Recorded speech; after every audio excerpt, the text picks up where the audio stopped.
Guys, good morning. ഇന്ന് ആദ്യത്തെ weekend എപ്പിസോഡാണ് ബിഗ് ബോസ് മലയാളം സീസൺ 7-ൽ. ലാലേട്ടൻ എത്തുമ്പോൾ ചോദിക്കാൻ മാത്രമുള്ള ഒട്ടനവധി കണ്ടന്റ്സ് മത്സരാർത്ഥികൾ ഉണ്ടാക്കി വെച്ചിട്ടുണ്ട്. അതിൽ എന്തൊക്കെയാണ് അവരോട് സ്ട്രാറ്റജിയാണ്, ഗെയിം പ്ലേ ആണ് എന്ന് എന്തെല്ലാം പറഞ്ഞാലും ഓഡിയൻസിൻ്റെ മനസ്സിൽ ആരായിരിക്കണം വിജയ്, ഒരു വിജയുടെ ക്വാളിറ്റീസ് എന്തൊക്കെയാണ് എന്നുള്ളതിനെക്കുറിച്ച് നല്ല ധാരണയുണ്ട്. വന്ന ആദ്യ ദിവസം തന്നെ ഹൗസിലെ റൂള് ബ്രേക്ക് ചെയ്തിട്ടാണ് പലരും തുടങ്ങിയത്. ബിഗ് ബോസിന്റെ അനുവാദമില്ലാതെ ലോക്ക് ചെയ്ത് വെച്ചിരുന്ന കോസ്മെറ്റിക്സ് എടുത്ത് ഉപയോഗിച്ചത് മുതൽ റൂൾ ബ്രേക്കിംഗ് ആ ഹൗസിൽ തുടങ്ങിയതാണ്.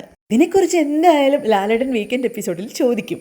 കാര്യം ബിഗ് ബോസ് വിളിച്ചിരുത്തി ചോദ്യം ചെയ്ത് അവസാനം ക്ഷമയൊക്കെ പറഞ്ഞ് എല്ലാ കണ്ടസ്റ്റൻസും തടിയൂരിയതുമാണ്. എങ്കിലും ഇത് ബിഗ് ബോസിന്റെ ആദ്യത്തെ നിയമലംഘനമായതുകൊണ്ട് തന്നെ ചോദിക്കപ്പെടേണ്ടതാണ് എന്ന് ചില ഓഡിയൻസ് കരുതുന്നു. അനീഷിൻ്റേത് സ്ട്രാറ്റജിയാണോ അതോ ശരിക്കുള്ള സ്വഭാവമാണോ എന്ന കൺഫ്യൂഷൻ പലർക്കും വിട്ടുമാറിയിട്ടില്ല. അനീഷിൻ്റെ സ്വഭാവങ്ങൾ, ക്യാപ്റ്റൻസിയിലുള്ള വീഴ്ചകൾ, ഇതിനെക്കുറിച്ചെല്ലാം ലാലേട്ടൻ ഇന്ന് ചർച്ച ചെയ്യും എന്ന് തന്നെയാണ് കരുതുന്നത്.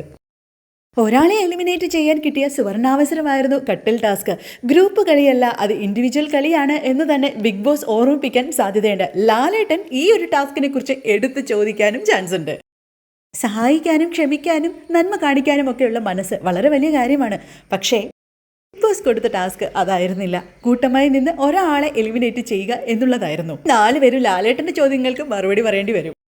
ഇനിയുള്ളത് അവിടെയുള്ള അപ്രഖ്യാപിത റൗഡി ഗ്യാങ്ങിന് ഒരു വാണിംഗ് ആയിരിക്കും എന്ന് പ്രതീക്ഷിക്കുന്നു. ഗുണ്ട ഗ്യാങ് ഗ്രൂപ്പ് കളിയാണ് നടത്തുന്നത് എന്ന് പല കണ്ടസ്റ്റൻസും പറഞ്ഞിരുന്നു. കൂടാതെ ഓഡിയൻസും പറയുന്നു. ഇവിടെ എന്താ ഗ്രൂപ്പ് കളിക്കാൻ വന്നതാണോ എന്ന് ലാലേട്ടൻ ഉറപ്പായും ഇവരോട് ചോദിച്ചിരിക്കും.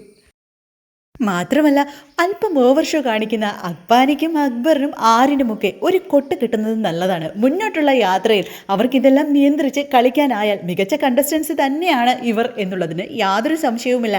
അതുകൊണ്ട് ഇവരുടെ പ്രവൃത്തികളെ എന്തായാലും ലാലേട്ടൻ വിമർശിക്കാൻ സാധ്യത കാണുന്നു. ഇത് ഒരുപാട് പ്രേക്ഷകരും ആഗ്രഹിക്കുന്നുണ്ട്.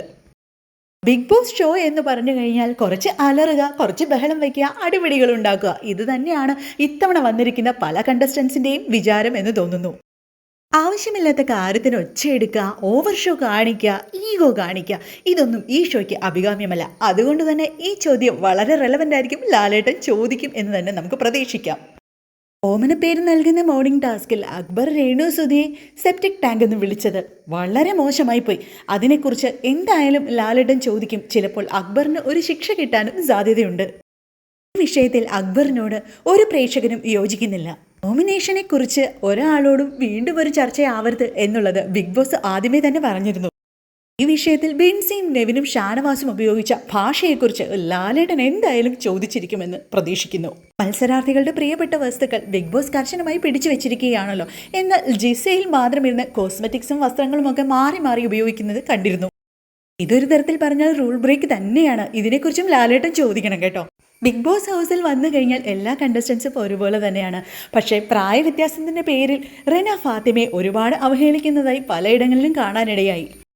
മത്സരത്തിൻ്റെ ഭാഗമായി പ്രൊവോക്കിംഗ് ആകാം, പക്ഷേ എത്ര പ്രായക്കുറവുണ്ടായാലും സ്വന്തം പ്രയത്നം കൊണ്ട് കയറി വന്ന് മറ്റുള്ളവരോടൊപ്പം ബിഗ് ബോസ് ഹൗസിൽ നിൽക്കാൻ ഇടം കിട്ടിയ റെന ഫാത്തിമയോട് സംസാരിച്ച വാക്കുകൾ സൂക്ഷിക്കണമായിരുന്നു. എന്തായാലും ഒനിയലിനോട് ഇതിനെക്കുറിച്ച് ലാലേട്ടൻ ചോദിക്കും.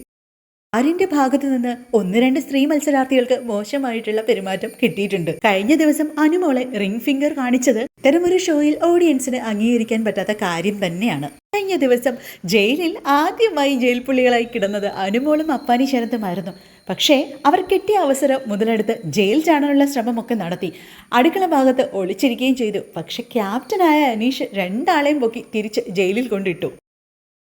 ജയിൽ ചാടിയതിന് ഇവർക്കുള്ള ശിക്ഷ എന്തായാലും ഉറപ്പാണ്. ലാലേട്ടൻ ഇതിനെക്കുറിച്ച് നല്ല രീതിയിൽ തന്നെ 2 ആളെയും നിർത്തി പൊരിക്കുന്നത് കാണാൻ പല പ്രേക്ഷകരും ആഗ്രഹിക്കുന്നുണ്ട്. ഈ വിഷയങ്ങളെല്ലാം എപ്പിസോഡിൽ വരുമ്പോൾ ചോദിക്കണേ ലാലേട്ട, ഞങ്ങളെല്ലാവരും ഇത് ആഗ്രഹിക്കുന്നുണ്ട്.